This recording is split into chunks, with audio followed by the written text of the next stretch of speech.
उपस्थित माननीय जिलाधीश महोदय, एसपी माननीय विमल बैस सर, आदरणीय विजय सिन्हा भैया नगर पालिका अध्यक्ष, दैनिक भास्कर के ब्यूरो चीफ माननीय दीवान भैया, आज यह आयोजन छत्तीसगढ़ नहीं पूरे भारत के एक लीडिंग न्यूज़पेपर दैनिक भास्कर द्वारा आयोजित बेटी बचाओ बेटी पढ़ाओ अभियान के तहत एक मिनी मैराथन का आयोजन जो किया गया है, उसके लिए दैनिक भास्कर परिवार को बहुत बहुत बधाई और शुभकामनाएं। एक ही बात कहूँगा, नारी शक्ति से संबंधित व्यष्टि सुंदर समष्टि सुंदर, व्यष्टि सुंदर समष्टि सुंदर, दृश्य सुंदर दृष्टि सुंदर। हे भारत की नारी, हे भारत की नारी, हे भारत की बेटी, तुम हो तो ये सृष्टि सुंदर, तुम हो तो ये सृष्टि सुंदर। आज हमारी भारत की बहनें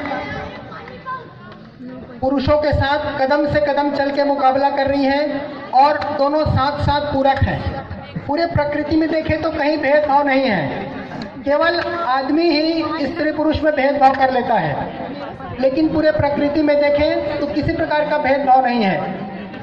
पदार्थ अवस्था, प्राण अवस्था, जीव अवस्था, पेड़ पौधों में भी जब फूल से फल बनने की प्रक्रिया है, वहाँ भी स्त्री पुरुष जाति होती है। जीव अवस्था पशु पक्षी में भी स्त्री जाति होती है, वहाँ भी भेदभाव नहीं है, पूरकता है। केवल मानव को देखें तो पूरकता यहाँ भी है। इस पूरकता को, समानता को हम सबको पहचानने की जरूरत है।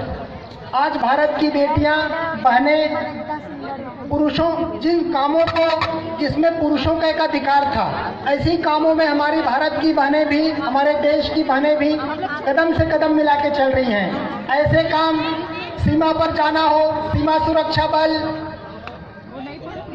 चाहे कृत्रिम पैर के माध्यम से एवरेस्ट की चढ़ाई करना हो, पुलिस सुरक्षा हो, चिकित्सा क्षेत्र हो, जिसमें पुरुषों का एक अधिकार समझा जाता था, उसमें महिलाएं भी, बहनें भी कदम से कदम मिला के चल रही हैं। भारत की बेटियां प्रधानमंत्री पद को भी सुशोभित की, लोकसभा स्पीकर के रूप में भी सुशोभित हुई। तो ये हम सबको इन बहनों के गर्व को, सम्मान को पहचानना होगा और सही स्थान हम सबको दिलाना होगा। आज का दिन वास्तव में जो बहनों के प्रति, बेटियों के प्रति जो संकीर्णता है, छोटी सोच है, असमानता के भाव है, उसको हम कैसे समानता पे लाएं, हम सबको आज सोचने का दिन है। ज़्यादा नहीं, 1 मिनट और लूँगा।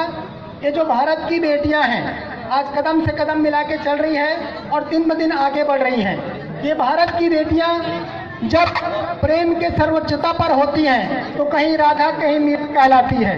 ये भारत की बेटियां जब खेल के क्षेत्र में आती हैं तो कहीं मैरी कॉम बन जाती है, बबीता फोगाट, गीता फोगाट बन जाती है, तो कहीं साइना नेहवाल और कहीं सानिया मिर्जा बन जाती है। ये भारत की बेटियां जब कभी प्राण न्यौछावर की बात आती है तो झांसी की रानी लक्ष्मीबाई बन जाती है। ये भारत की बेटियां जब कभी बिजनेस के क्षेत्र में आती, उद्यम प्रबंधन के, तो सावित्री जिंदल बन जाती है। ये भारत की बेटियां राजनीति में दुर्गा कही जाने वाली इंदिरा गांधी, सुषमा स्वराज बन जाती है, तो कहीं भारत का सम्मान बचाने नीरजा बन जाती है। त्याग और प्रेम की दिव्य मूर्ति, त्याग और प्रेम की सेवा की दिव्य मूर्ति कहीं मदर टेरेसा बन जाती है। तो हम सबको इनके मान सम्मान को समझ के, क्योंकि प्रकृति में किसी प्रकार का भेदभाव नहीं है, समानता है, तो हम सब भी इन समानता को समझें और बहनों को, बेटियों को जो उचित स्थान है वो हम सब प्रदान करें। हमें एक माँ, अच्छी माँ की जरूरत है, बहन की जरूरत है, जीवन साथी के लिए पत्नी की जरूरत है, तो बेटी की जरूरत क्यों नहीं है? आज हमको इसको समझना होगा। एक बेटी ही कहीं माँ की भूमिका निभाती है, कहीं बहन की भूमिका निभाती है, कहीं पत्नी की भूमिका निभाती है, और ये दोनों एक दूसरे के पूरक हैं। बिना बेटी की, बिना बहन की, बिना माँ के इस सृष्टि का, इस प्रकृति का जो नियम है वह टूट जाएगा। तो प्रकृति को, सृष्टि को ठीक से चलाने के लिए बहन की, बेटियों की हम सबको जरूरत है। इस समानता को पहचानने की जरूरत है। अगर इस समानता को हम ना पहचाने, इस समानता को ना पहचाने तो मिट जाओगे इंसानों। नर नारी में समानता को ना पहचाने तो मिट जाओगे इंसानों, कि तुम्हारी दास्तां भी ना होगी दास्तानों में, तुम्हारी दास्तां भी ना होगी दास्तानों में।